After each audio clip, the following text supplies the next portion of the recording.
नमस्कार, आप देख रहे हैं सुप्रभात बिहार और आपके साथ मैं हूं विवेक। मुंगेर से इस वक्त की सबसे बड़ी खबर हम आपको बताने जा रहे हैं। मां दुर्गा की मूर्ति विसर्जन को लेकर प्रशासन और स्थानीय लोगों में विवाद हो गया। मुंगेर में मूर्ति विसर्जन के विवाद में फायरिंग हुई है।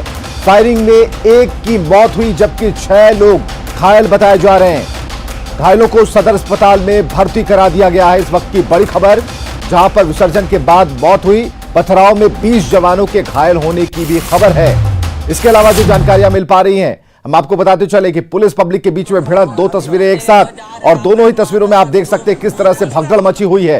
हालांकि जो लोग घायल हैं, जिन्हें गोलियां लगी, उन्हें तुरंत इलाज कराया जा रहा है और उसके बाद अस्पताल भेजा गया। जबकि दूसरी जो तस्वीर है, ये जो तस्वीर अभी आप देख पा रहे हैं, इसमें साफ तौर पर दिख रहा है कि किस तरह लोग, जो उपद्रवी लोग हैं, वो पत्थरबाजी कर रहे हैं, रोड़ेबाजी कर रहे हैं और हालांकि पुलिस को इन्हें खदेड़ना पड़ा।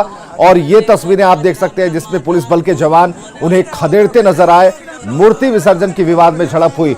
जिन्हें गोलियां लगी हैं, सबसे पहले लोगों ने उन्हें वहां पर प्राथमिक उपचार किया और उसके बाद तुरंत अस्पताल की तरफ भेजा। तो ऐसे में जो अभी तक जो जानकारियां मिली है, इस विवाद में झड़प हुई, झड़प मारपीट में तब्दील हुई और उसके बाद रोड़ेबाजी, पत्थरबाजी और गोलियां चलने लगी।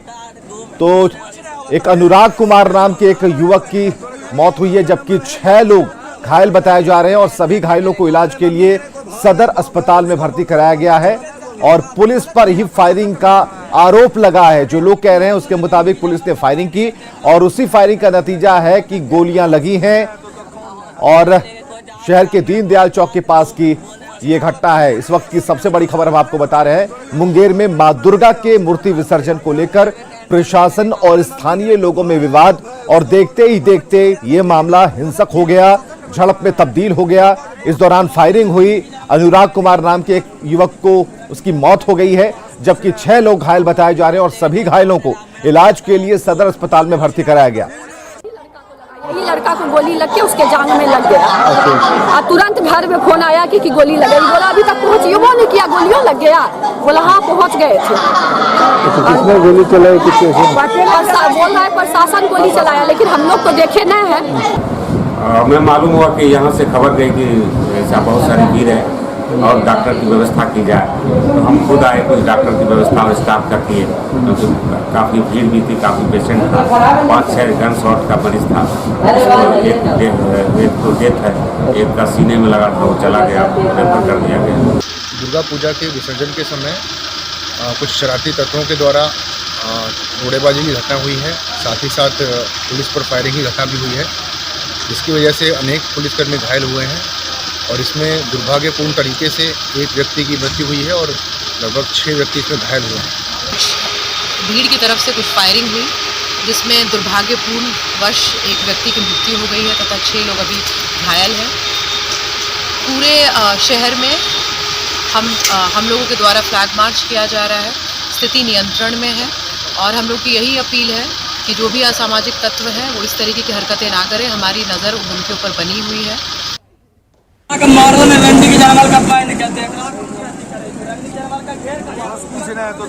और अरुण शर्मा है हमारे साथ, उनसे बात करते हैं। अरुण, क्या जानकारियां अभी मिल पा रही हैं? पुलिस ने यह कह दिया कि अभी स्थिति नियंत्रण में है, लेकिन वाकई नियंत्रण में है? और जो लोग घायल थे उनकी क्या स्थिति है? जी विवेक, बता दूं कि स्थिति अभी सही में है। जो भी पुलिस बल है, पुलिस बल की वहाँ पे तैनाती की गई है। उस चौक को पूरा छावनी में तब्दील किया गया है और जो भी घायल है उनकी अभी स्थिति ठीक है और उनका इलाज जो है सदर अस्पताल में स्टार्ट है। जी चलिए, बहुत बहुत शुक्रिया इन तमाम जानकारियों के लिए। तो अभी तक जो जानकारियां मिल पा रही है, अस्पताल में जितने घायलों का इलाज चल रहा है, सभी की स्थिति सही है।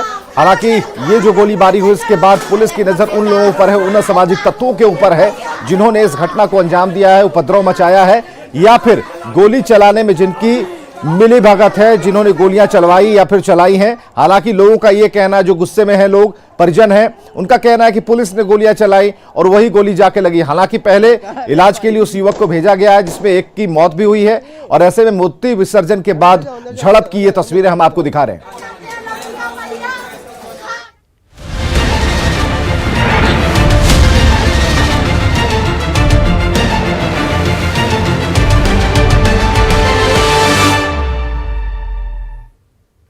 और बात करेंगे बिहार में किसकी बहार की। तो पहले चरण का चुनाव प्रचार थम गया है, लेकिन दूसरे और तीसरे चरण के लिए दिग्गजों का प्रचार जोर पकड़ चुका है।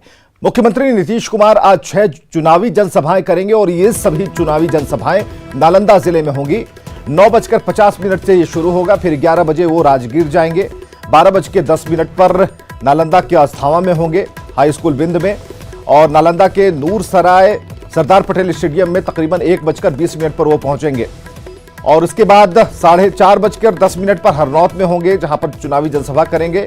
और जो कार्यक्रम है वो हम आपको बता रहे हैं कि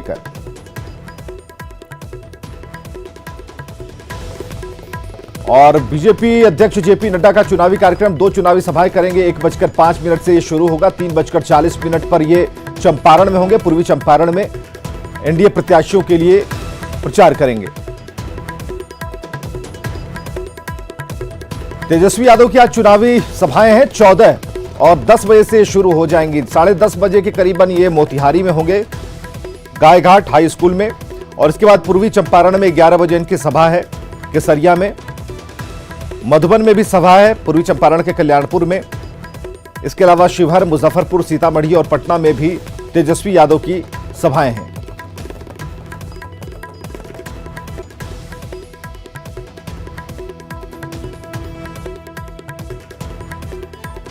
एलजेपी अध्यक्ष चिराग पासवान की 7 चुनावी सभाएं हैं और 10:30 बजे से शुरू होंगी मांझी से। और उसके बाद 11:10 पर सारण, 12 बजे मुजफ्फरपुर, 12:40 में वैशाली, 1:20 पर वैशाली, 2 बजे वैशाली के महनार में और 2:40 पर राघोपुर में चिराग पासवान की सभा होगी।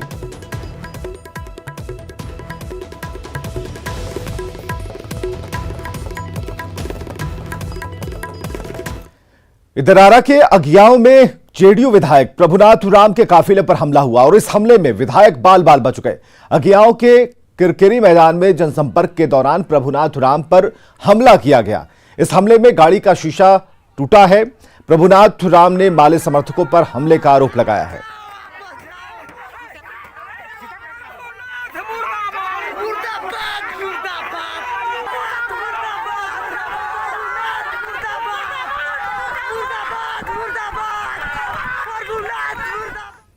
और बड़ी खबर यह कि तेजस्वी यादव को राघोपुर के एसडीओ ने नोटिस जारी किया है। आपराधिक मामले के प्रकाशन को लेकर उन्हें नोटिस दिया गया है। दरअसल तेजस्वी ने सिर्फ 1 बार प्रकाशन की सूचना दी है, जबकि इसे 3 बार प्रकाशित करना है। तेजस्वी को जल्द प्रूफ के साथ सूचना देने को लेकर नोटिस जारी किया गया है।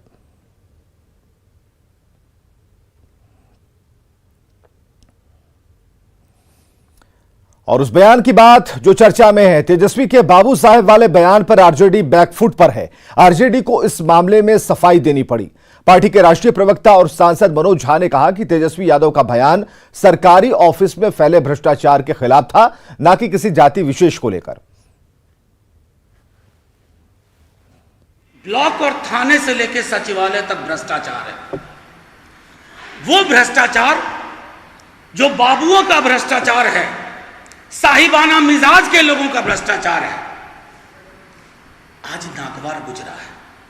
कुछ लोग इसको स्पिन डॉक्टर्स स्पिन दे रहे हैं कि किनको कहा, अरे भ्रष्ट बाबुओं और साहिबाना मिजाज के अधिकारियों के लिए कहा गया। अब आपको सुनाते हैं वो बयान जो तेजस्वी ने सासाराम में दिया था और जिसके बाद आरजेडी को सफाई देनी पड़ी है। लालू जी का जब राज था तो गरीब सीधा तार के बाबू साहब लेकिन सब लोगों को हम साथ लेंगे। जो काम करेगा कर्मचारी सम्मान मिलेगा, जो गलत काम करेगा सजा मिलेगा। सब लोगों को साथ लेके चलना है। और तेजस्वी यादव के बाबू साहब वाले बयान पर जेडीयू ने निशाना साधा है। संजय सिंह ने कहा कि बांटो और राज करो की नीति नहीं चलेगी, चुनाव में जनता इसका जवाब देगी।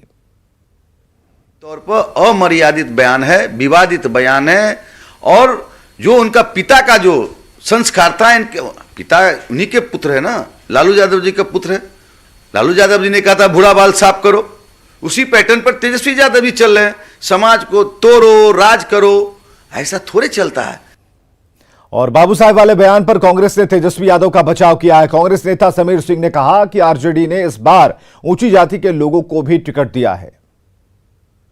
हैं कि तेजस्वी यादव ऐसी भूल कर सकते हैं क्योंकि उनकी पार्टी ने बाबू साहब को सर्वाधिक टिकट भी दिया है और बाबू साहब से जहां तक सामंजस्य बनाने की बात है, इस बार पहली बार राष्ट्रीय जनता दल ने सामाजिक सद्भावना बनाने की दिशा में प्रयास किया है।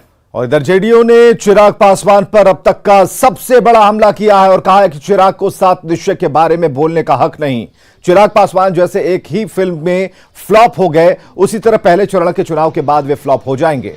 मंत्री संजय झा ने कहा कि चिराग में दिल्ली में नल जल योजना की तारीफ की थी, अब वे ऐसा क्यों बोल रहे हैं।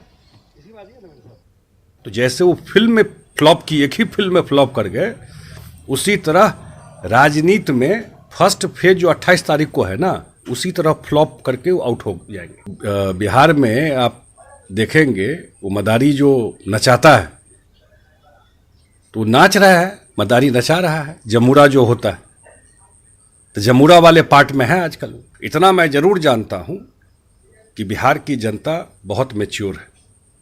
नीतीश कुमार ने इतना कर दिया कि जात धर्म से ऊपर होकर जब वोट आता है बिहार के चुनाव का, तो लोग डेवलपमेंट के नाम पर वोट देते हैं। 1 नवंबर को समस्तीपुर में प्रधानमंत्री नरेंद्र मोदी की रैली होनी है और इसे लेकर बीजेपी के साथ ही प्रशासन के स्तर पर भी युद्ध स्तर पर तैयारियां चल रही हैं। हाउसिंग बोर्ड मैदान में पीएम मोदी 3 जिलों समस्तीपुर, बेगूसराय और खगड़िया के 21 विधानसभा सीटों के एनडीए प्रत्याशियों के लिए वोट मांगेंगे। डीएम और अन्य प्रशासनिक अधिकारियों ने रैली स्थल का जायजा लिया।